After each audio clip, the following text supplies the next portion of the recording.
या व्हिडिओचे प्रायोजक आहेत जय ऑटो पार्ट्स अँड सर्व्हिसेस, तुमच्या वाहनासाठी सर्वोत्तम स्पेअर आणि उत्कृष्ट सेवा देणारे एकमेव ठिकाण। छत्रपती संभाजीनगरच्या वैजापूरची नगरपालिका खरं तर भाजपा विरुद्ध शिवसेना इथे असा सामना पाहायला मिळाला होता।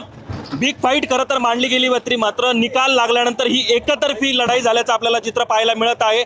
भाजपाचे उमेदवार डॉक्टर दिनेश परदेशी यांचा 6248 मताने खूप मोठ्या मताधिक्याने विजय झालेला आहे। आपल्यासोबत बोलण्यासाठी त्यांच्या स्वतः सौभाग्यवती माजी नगराध्यक्ष स्वतः शिल्पा परदेशी आहेत। काय प्रतिक्रिया आहे पहिली विजयानंतर? मी सर्वप्रथम सर्व वैजापूरच्या जनतेचं, तमाम जनतेचं मनापासून अगदी हात जोडून धन्यवाद करू इच्छिते की त्यांनी आदरणीय दिनेश भाऊ परदेशी आणि त्यांच्या सर्व नगरसेवकांवर जो विश्वास टाकला आणि आदरणीय भाऊंना प्रचंड मतांनी निवडून दिलं। त्याचबरोबर भाजपाचे आणि राष्ट्रवादीचे जे नगरसेवक त्यांनी निवडून दिले त्याबद्दल जनतेचं मनापासून धन्यवाद करू इच्छिते। ही जी विजय आहे, हा जो विजय आहे तो एकट्या डॉक्टर दिनेश परदेशींचा नाही, हा विजय जे आहे जे सगळे नगरसेवक दिनेश भाऊंबरोबर उभे होते, जे निवडून आले आणि जे पराजित झाले, ह्या सगळ्यांचा हा विजय, तमाम वैजापूरच्या जनतेचा हा विजय आहे। कारण जनतेने शेवटी जनशक्ती ही दाखवून दिलेली आहे आणि एका चांगल्या कामसू व्यक्तिमत्वाला त्यांनी निवडून दिलेलं आहे। आणि मी ह्या प्रसंगी वैजापूरच्या जनतेचं जेवढं धन्यवाद करू तेवढं कमी आहे आणि त्यांना या प्रसंगी मी ग्वाही देऊ इच्छिते की त्यांनी जो विश्वास आदरणीय दिनेश भाऊ परदेशी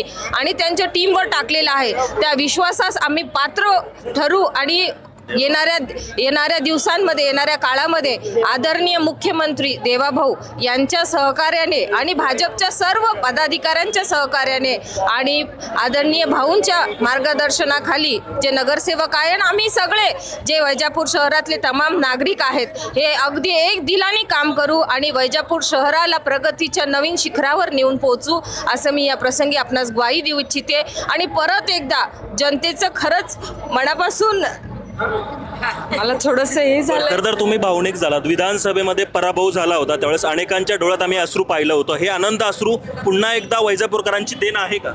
अगदी निश्चित आहेत, वैजापूरकरांचीच देण आहे आणि माझे आज जे डोळे भरून आलेले आहे ते मी खऱ्या अर्थाने वैजापूरच्या जनतेची ऋणी आहे।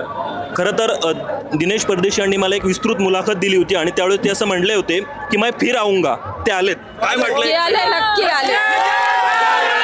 नक्की आले आणि हे फिर आऊंगा हे फक्त वैजापूरच्या जनतेमुळे शक्य झालेलं आहे आणि भविष्यात देखील हा विश्वास जो त्यांनी आमच्यावर टाकलाय त्याच्यावर आम्ही खरंच पात्र उरू हे विचार। तुम्ही 25 वर्ष खरं तर एक आधी सत्ता होती, अनेक आरोप प्रत्यारोप झाले, मात्र शहराने गेली 25 वर्ष पुन्हा एकदा तुम्हाला संधी दिली, काय सांगाल या नागरिकांना? मी नागरिकांना एवढंच सांगू इच्छिते की आमच्यावर जेवढे आरोप प्रत्यारोप झाले, वैजापूरची जनता एवढी सुज्ञ आहे की त्यांनी या आरोप आणि प्रत्यारोपांवर विश्वास न ठेवता ते प्रचंड ताकदीने आदरणीय दिनेश भाऊ परदेशींच्या पाठीमागे उभे राहिले आणि आजचा जो विजय आहे ते सर्व जनतेचा जो विश्वास आहे तोच हा विजय आहे असं माझं। विधानसभेला पराभव झाला, त्याची परतफेड केली आहे का शहराने? नक्की केली आहे। ते दिनेश भाऊंच्या पाठीमागे खंबीरपणे उभे आहेत आणि ही परतफेडच आहे जे आजचा दिवस आपण सर्वांच्या आयुष्यात उगवलेला आहे।